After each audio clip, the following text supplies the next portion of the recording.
dalam bidang gaib itu ada tingkatan. Apa aja itu?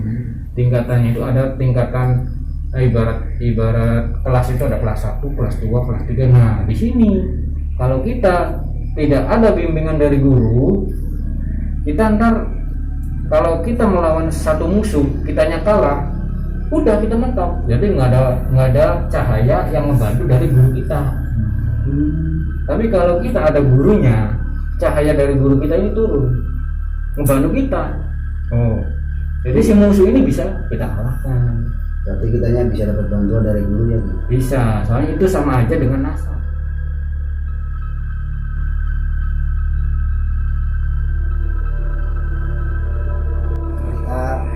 Nanti dulu ya Ki ya. Baik teman-teman, assalamualaikum warahmatullahi wabarakatuh. Sini kita akan belajar bagaimana tahap pembelajaran pertama tentang mengenai khodam atau pembelajaran kirawing dari awal bisa seperti ini sampai ke jenjang yang lebih tinggi. Katanya dengar-dengar tuh kalau kita belajar ilmu tidak ada gurunya, nanti gurunya setan, itu benar nggak? Bisa. Benar. Soalnya setan itu bisa mengecokkan, bisa mengalihkan. Nah, setan ini kan berperan bisa merubah apa yang dalam pikiran kita kosong, apalagi nggak ada gurunya. Belajar itu harus dari nol. Nah, itu awalnya gimana? Awalnya itu dari tingkatan bawah. Jangan kita belajar langsung ke tingkatan atas. Soalnya orang itu mempunyai wadah. Manakala wadah tersebut kita tidak muat, kita langsung isi banyak, itu bakalan pecah. Tapi kalau kita isi dengan terus sedikit. Nah, itu gurunya tuh lebih dari satu berarti. Ya, sebenarnya sih kalau nyari guru itu jangan cuma satu. Cuma kita di sini harus bisa membagi antara guru satu dengan guru yang lain. Ini jalurnya beda-beda. Jadi jalur ini kita ikutin jalur ini, guru yang itu kita ikutin jalur ini. Jadi jangan kita mengadu antara guru ke guru yang lain. Contohnya gini, saya punya guru si A, terus kita nanya lagi ke guru si B. Jadi kita harus mengikuti pedoman guru.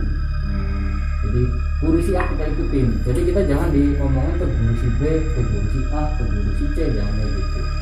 Nah, misalkan contoh nih, contoh kalau guru tersebut itu menganutnya ilmu hitam. Nah, gimana itu? Kalau ilmu hitam, sebenarnya yang namanya ilmu itu apa? Ilmu itu nur, Cahaya. nur itu cahaya. Jadi yang namanya ilmu itu sebenarnya cahaya dan putih berasalnya. Tergantung kita yang membawa, kita yang mengendalikan. Kalaupun kita ada ilmu gurunya ilmu hitam, kita ambil nggak apa-apa. Tapi kita jangan digunakan buat keburukan, kejelekan atau kejahatan. Kita gunain dengan ilmu kebaikan. Insya Allah ilmu tersebut menjadi berkah.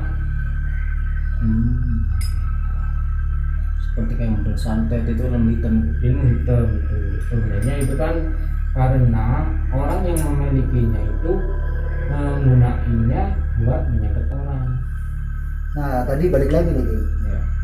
awal pembelajaran. Tadi kan punya satu guru. Yang pertama dipelajarin itu maksudnya yang semacam ilmu seperti apa sih? Yang pertama perlu dipelajari itu ketauhidan dulu, keimanan dulu, buat pegangan kita untuk membawa ilmu ke jalan yang benar. Kalau itu udah menguasai, ya keimanan kita udah kuat lah, udah bagus, baru ke tahap selanjutnya yaitu menguasai al-hikmah. Al-hikmah itu contohnya dengan bermediasi dengan ilmu. Jadi kita tidak bisa menerawang, kita tidak bisa tidak memiliki mata batin juga bisa.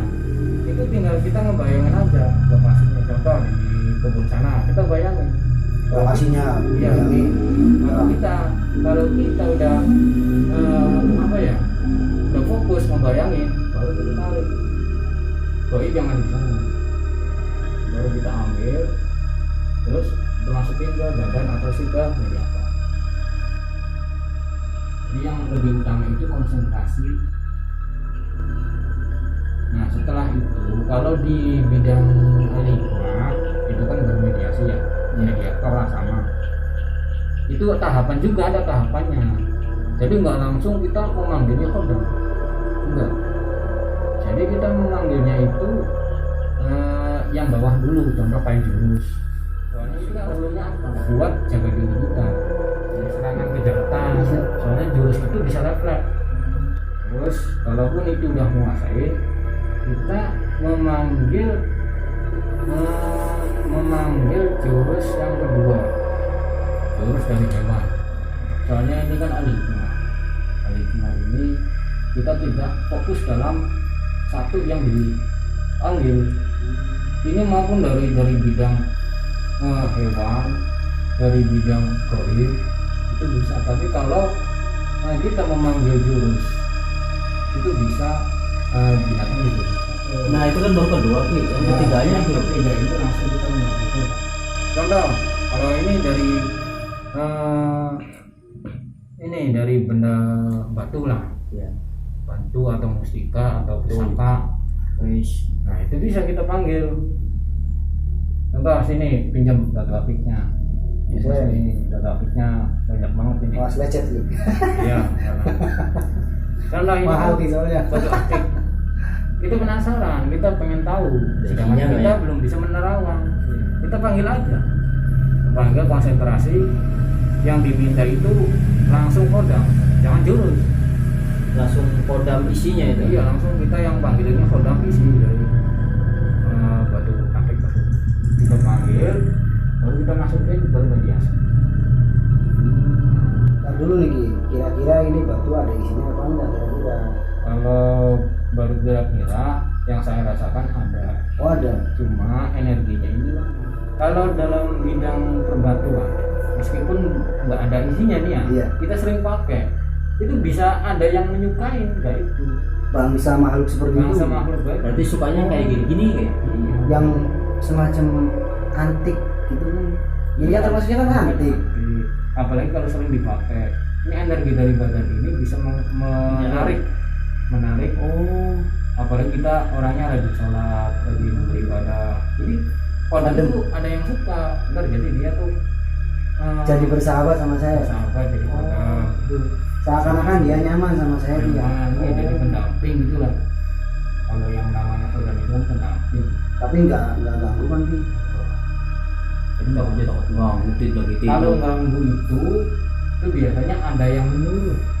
Oh, sebenarnya bangsa gaib itu tergantung orang yang menyuruh.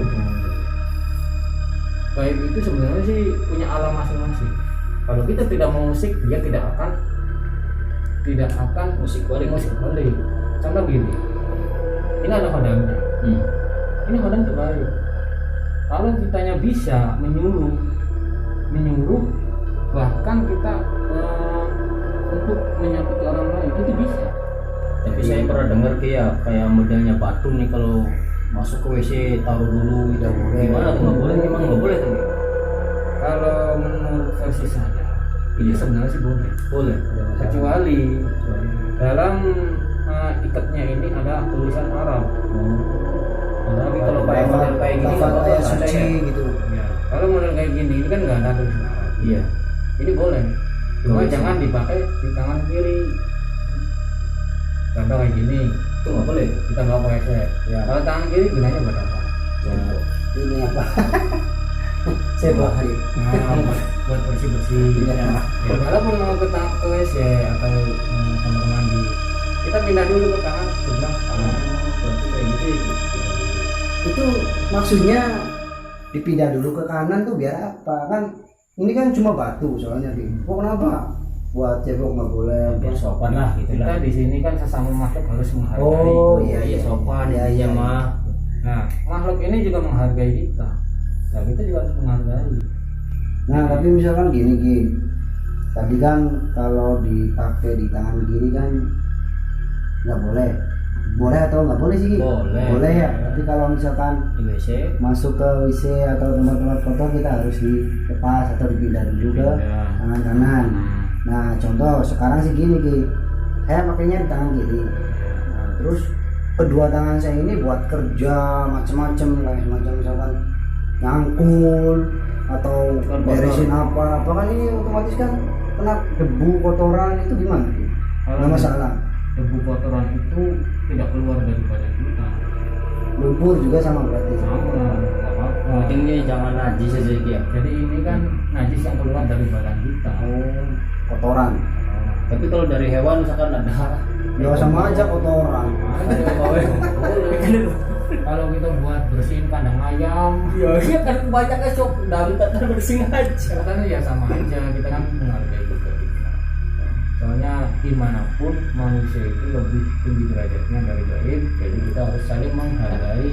Berarti intinya kita harus saling menghargai, bukannya kita mempercayai gitu Ki. Betul. Kan kebanyakan awas nih kamu ada isinya tuh, jangan macam-macam tuh kan. Tuh yang di Kadang-kadang orang tuh kayak sosial. gitu Ki, ada. Iya ada banyak. Seperti kayak Soalnya mungkin kan sama pengertian. Contoh saya juga pernah nih Ki. Saya punya batu akik. Dan saya punya batu akik lagi. jadul. Saya enggak, bukan dia. Minta barter. Saya tuh ukuran aja sama punya saya, ada saya tuh. Nih, kamu pakai punya saya saya pakai ukuran aja. Wah, dia bilangnya tuh, wah, enggak lah, jangan. Ini sih ada isinya katanya tuh. Bukan batu sembarangan. Nah, orang seperti itu tuh berarti kan sudah mempercayai apa yang ada di dalam batu itu ya, Ki. Tapi kan mempercayai keberadaan kodamnya, Menuhankan berarti ya. bukan menuhankan. Tuh. Kalau menuhankan itu contohnya gimana? Oh saya tuh bisa kaya tuh karena batu itu. Itu salah Oh, omongan bisa tadi. saya itu bisa maju kayak gini karena batu itu. Itu menuhankan. Misalkan batu ini si sakti gitu tuh. Nggak apa-apa, itu kan mempercayai kodamnya. Yang penting jangan ini batu ini bisa kaya saya dari batu Iya, ini. karena kesaktian batu ini kita jadi sukses, itu namanya menuhankan. Nah, contoh Syirik sekarang, jadinya. sekarang contoh ternyata orang itu benar bisa kaya semua batu itu. Apakah yang di dalam kodam ini bisa membantu untuk masyarakat ini sehingga dia bisa kaya? Sebenarnya sih kalau kodam ini tergantung pemiliknya, tergantung pemiliknya. Kan kata aku tadi bisa disuruh apa aja kan. Bisa. Itu dengan kodam bervariasi dengan kekuatan masing-masing. Jadi ada yang bikin sukses itu ada, cuma kodam ini sebenarnya tidak bisa bikin sukses ataupun bikin kaya, cuma dia bisa meminta sama Allah. Kodam juga sama, mintanya sama Allah, minta sama Allah. Terus kodam ini lebih dekat keimanannya, ibadahnya itu kan umurnya kan nyampe ratusan tahun dibanding umur kita kan berapa. Ya, tingginya 100 tahun lah. Ibadahnya kan itu kan lebih Kental. lebih lama, terus keimanan lebih dalam. Nah minta sama Allah terus langsung dikabul. Nah itu bukan karena kodam penghuni batu akiknya, bukan Berarti itu minta juga ke Allah berarti. ke Allah, cuma orang itu orangnya yang Sangat percaya gitu. kekurangan kekurangan keimanannya itu ya, jadi ngomongnya kayak gitu. Sebenarnya sih bukan asal dari kodam atau dari batu tersebut. Nah, makanya kita jangan menyekutukan Allah, jangan menyekutukan. Contohnya Jangan terlalu percaya benar-benar seperti itu ya. Boleh percaya tapi jangan sampai berlebihan. kesimpulannya itu kita harus satu, mempelajari ilmu itu harus ada pembimbingnya dari nol. Nah terus dalam kehidupan ini nggak apa-apa lah kita berdampingan dengan gaib atau batu akik, yang penting kita jangan menuhankan. Kesimpulannya kita tetap jangan mengganggu, kita tetap minta sama Allah ya. Mungkin segitu dulu ya kalau dari kita. Nah itulah teman-teman, tadi kita habis berbincang-bincang ngobrol sama Kirawing mengenai tentang tahap pembelajaran bagaimana kita mengetahui keberadaan makhluk halus atau gaib. Jadi tahap pertamanya tadi yang disebutkan oleh Kirawi itu kita harus fokus atau yakin, dan kita harus memikirkan lokasi yang keberadaan makhluk itu ada.